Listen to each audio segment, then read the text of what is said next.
I said in the Dune doc that the next video will be about GDI. That video is still on the way, but before I get to it, I wanted to cover something important first, which will require narration from a real-world perspective, as opposed to the usual pseudo-in-universe style.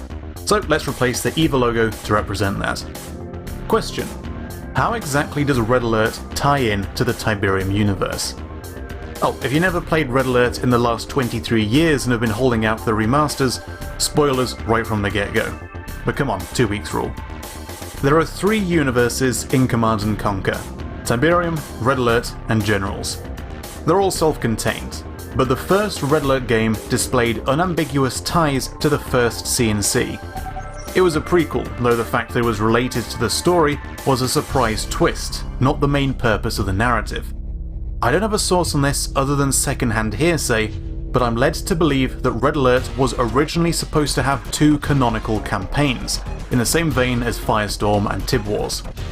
While that idea didn't make the final game, both campaigns still led to the same outcome. Either way, Stalin is deposed and the Soviet Empire is dismantled, and the story continues on to Tiberium Dawn. In the Allied campaign, the Allies win, simple as.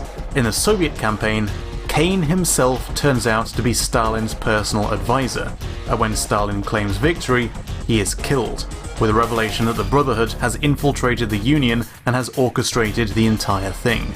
Now, the intent behind the war wasn't to destroy, but to conquer. Russia's borders will stretch from coast to coast, for a united Russia is our destiny. Europe will have taken a beating in the event of either victory, but it would be irreparable, especially if the Soviet Union were to collapse soon after.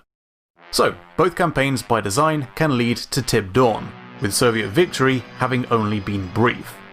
Counter-Strike and the Aftermath have extra missions set during the war, but best I can tell, the Giant Ants mini-campaign It Came From Red Alert was set following Allied victory.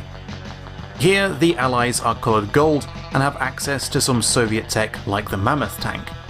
This looks a bit familiar, doesn't it?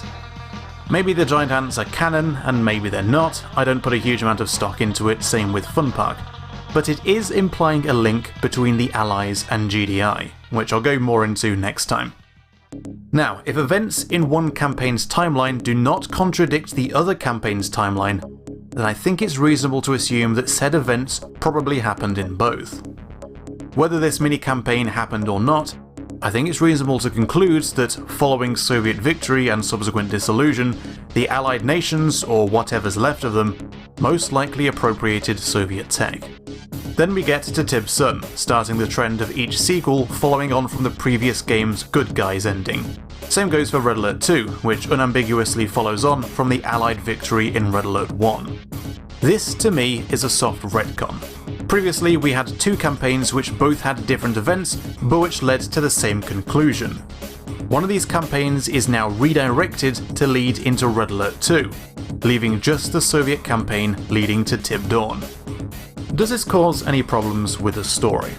Well, the Allied campaign only includes very oblique references. Well, a reference. Increasing global Allied support.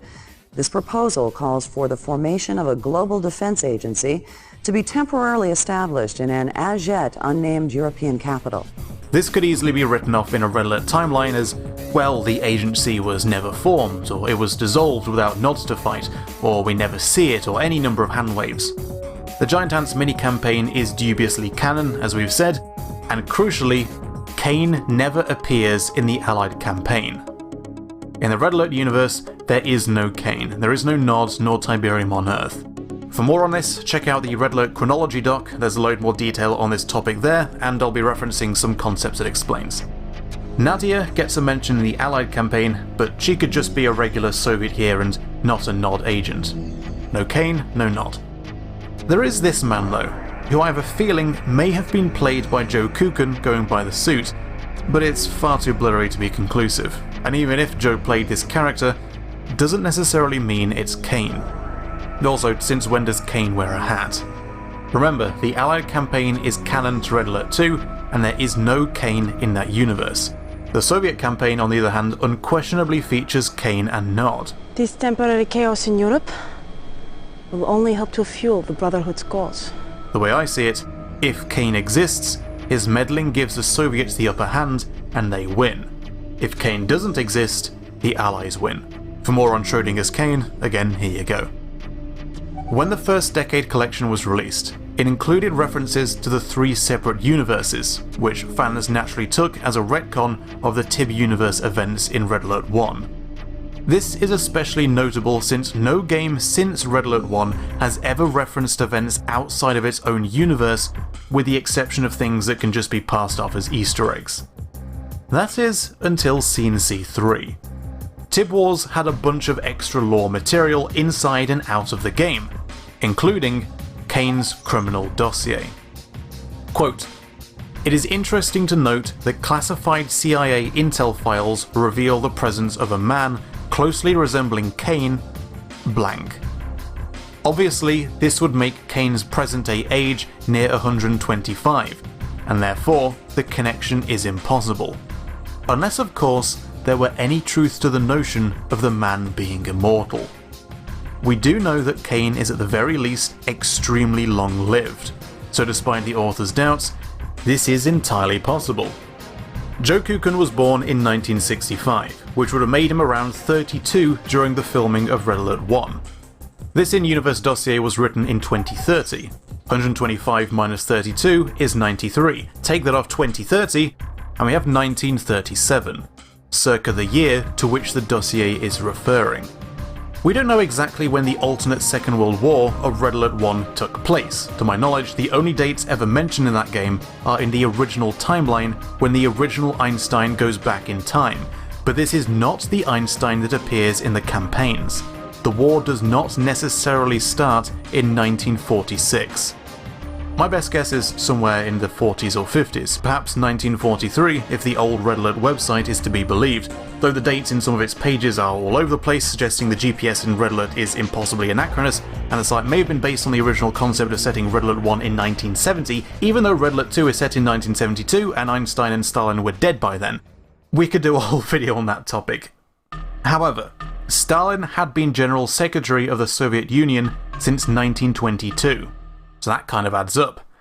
This says to me that the dossier is referring to Kane acting as advisor to Stalin shortly before the war. Now, this is a rather tenuous link, but it's placed right at the end of the dossier and seems oddly specific, that I think it's trying to reference Red Alert without being ham-fisted and obvious. If so, then the Tiberium universe considers Red Alert 1 canon, and is specifically referring to events seen in the Soviet campaign that cannot have happened in the Allied campaign or wider Red Alert universe, namely Kane's meddling. Anyway, that's what I wanted to cover. The Allied campaign leads to the Red Alert universe, and the Soviet campaign leads to the Tiberium universe. You don't have to accept this if you don't want to. The ambiguity of some parts of the CNC lore is actually a strength, particularly surrounding Kane, but this is the approach I favour, and which I will be using in future lore videos.